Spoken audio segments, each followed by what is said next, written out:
शर्किया से पाकिस्तान तहरीक इंसाफ के नामजद उम्मीदवार सैयद समीउल हसन गिलानी की क़यादत में उच्च शरीफ से अहमदपुर शर्किया तक रैली निकाली गई।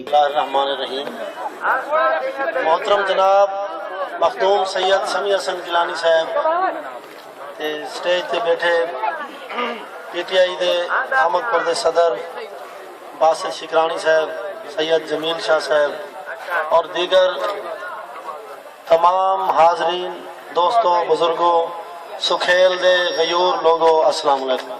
और जलसे से खिताब किया और अपने कारकुनों को बताया कि पाकिस्तान तहरीक इंसाफ हमेशा अवाम के मसाइल के हल कर सकती है। हम पानी और गुर्बत के मसाइल हल करेंगे और अवाम को पूरा रिलीफ देंगे। कैमरामैन उमैर बलोच के साथ महर सद्दाम हुसैन, राज न्यूज, अहमदपुर शर्किया।